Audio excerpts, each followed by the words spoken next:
all caps. It's the end of an era. The iconic home of the Los Angeles Lakers and the Clippers, says Shams Charania. That's so nice of him to include the Clippers in this. Among others, since 1999, will have a new name beginning December 25th. Drum roll, please. Crypto.com Arena! It's believed to be the largest U.S. venue naming rights deal to date. A reported $700 million. It feels like the logo for this should be the troll drawing, the troll man drawing, like with a little balloon saying crypto.com. They'll call it the Crypt, which is good. I just love how sad people are about losing the iconic name of a office supply store. Nationwide chain, to be fair, but people are legitimately like, it's staples in my heart. Would it be better if they just dropped the .com? Like, And to just me, call that's it the biggest crypto? problem. It's like the drop the. Yeah, on Of the Facebook. Lakers. I get what you're saying. I think if you just do crypto, then it's like generally about the currency. People will get used to it. There'll be a whole generation of kids, like 40 years from now. It's always crypto.com for me. It'll never be anything else but crypto.com. When they change it again. Right. I mean, it will always be Bang Bros Arena to me. Anyway, this leads us to a question, are the Lakers broke? Because the Lakers, we don't think about the Lakers this way, but they are one of the few privately held, family-owned NBA teams where the team is the primary way that the owners make money. Like, this is not the case for the Bucks or the Knicks, where James Dolan makes his money through live events and other things in real estate, or even the Clippers, where Steve Ballmer just sits on a hoard of, like, dragon coins and, like, doesn't need to do anything ever again in his life. Like, the buses need this. But this comes up because the Bulls recently steamrolled the fucking Lakers in devastating, just ironed them out. And that meant the return of Alex Caruso, who left when the Lakers couldn't offer him any money. Here is Bill Orum's piece in The Athletic. According to salary cap expert Danny LaRue, if Caruso had agreed to the Lakers offer, the franchise would have owed an additional $17.5 million in luxury tax, a fact that the Lakers hoped would resonate with Caruso. Imagine being like, Alex, I know that you could make twice as much money from someone else, but I would just like you to factor into your decisions that we, the Lakers, are broke.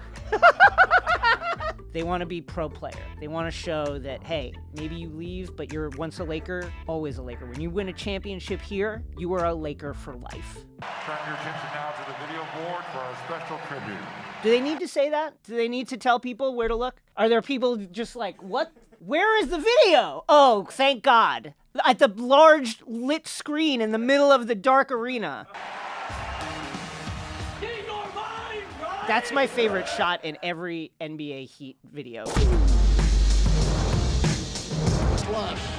Caruso into the seam to the cup, flips it up and in. Capping a thrilling ride. I love that they A-B it with the shots of Caruso not even looking at it. Anyway, Lakers fans, it's time to get over it. There are things that you can do to get over it. For instance, you can start paying attention to other bald white men. Let them take over your time. How about you watch all like reruns of Smallville? You could maybe go back to an ex. What's Jerry West doing? Jerry West is over in Clipperville. Is he happy? I mean, the Clippers are pretty. The Clippers look pretty good right now. He might be okay right now, but I'm just saying, like maybe like a couple of his Instagrams and see what happens. Moving on, the Rockets. Let's talk about the Rockets, where things are happening. First of all, they have some exciting young talent. Number one Filipino in the league, Jalen Green, is erupting on a nightly basis. Are the things he is doing winning basketball? Will they eventually translate to winning basketball? I think it's possible. It could happen. Kevin Porter Jr., one of the great, regular sounding guy names of all time.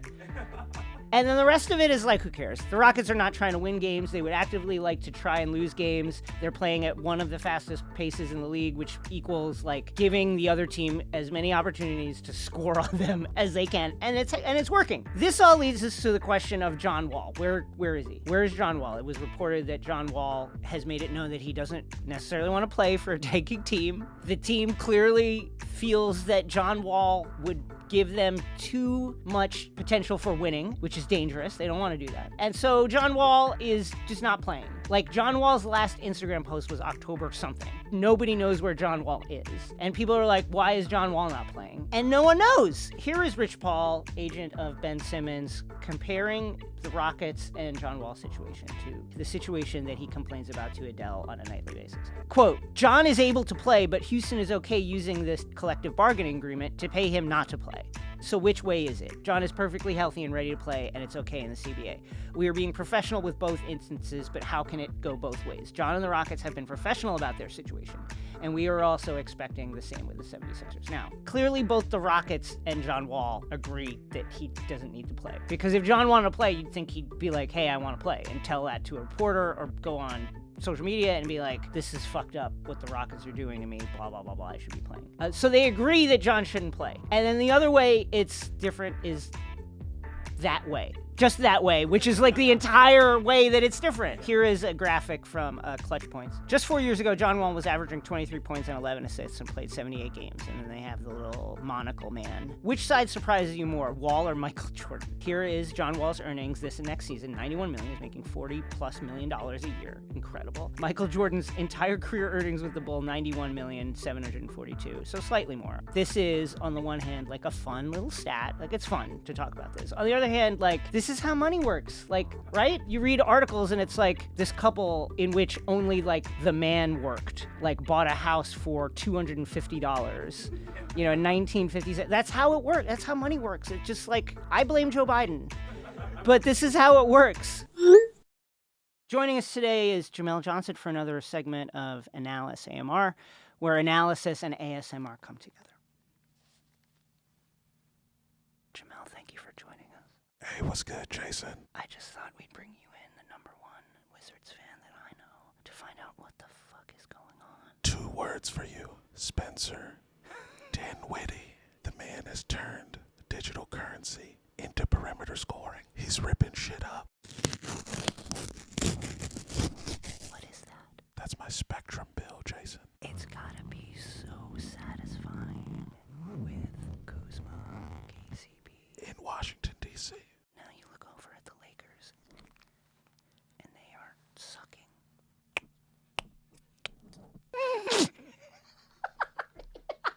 We're gonna do. Let's get back in the vibe, sir. Yeah, let's get back in the vibe. Let me ask you about a guy who I think is the missing piece, and that is Montrezl Harrell.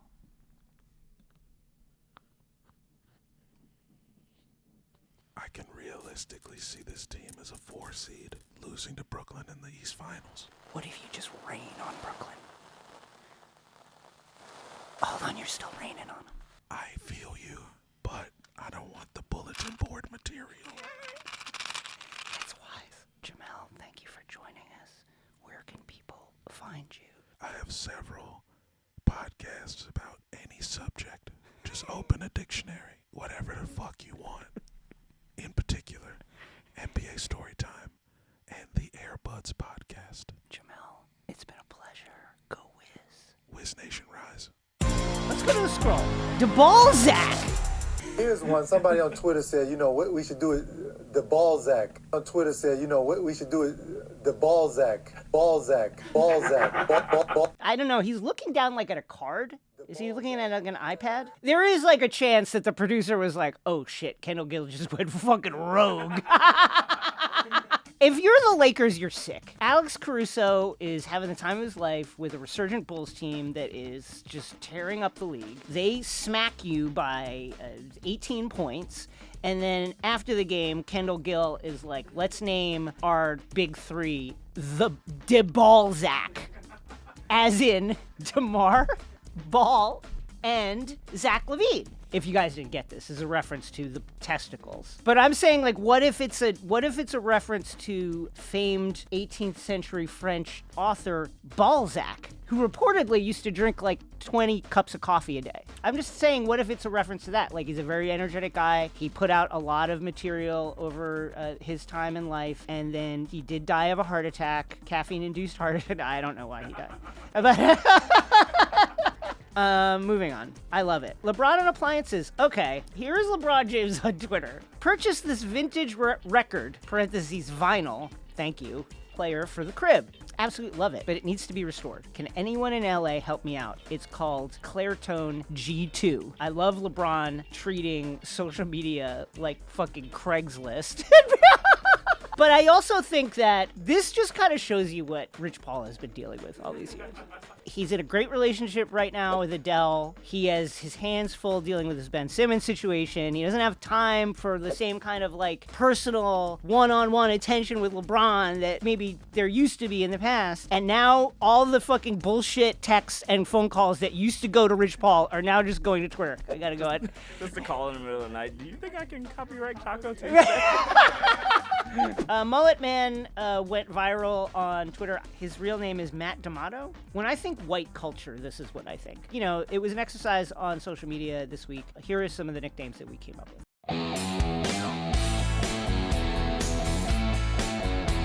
The Warriors, who are unbelievably hot right now, they are clowning the entire league with the exception of the Charlotte Hornets, who beat them the other night. But they're clowning everybody. They beat the vaunted Brooklyn Nets 117-99. They're without Kyrie Irving, of course, because Kyrie is unvaccinated as far as we know.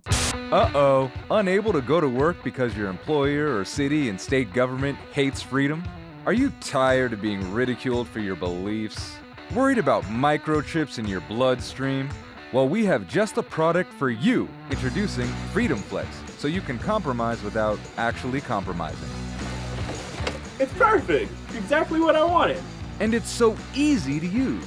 Just set your vaccine appointment, travel to your vaccine location, Careful, Doc. This arm is very sensitive. and slip your arm inside the neopropyl sleeve.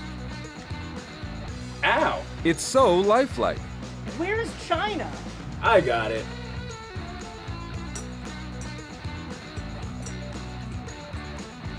Freedom Flex. Let your freedom flex.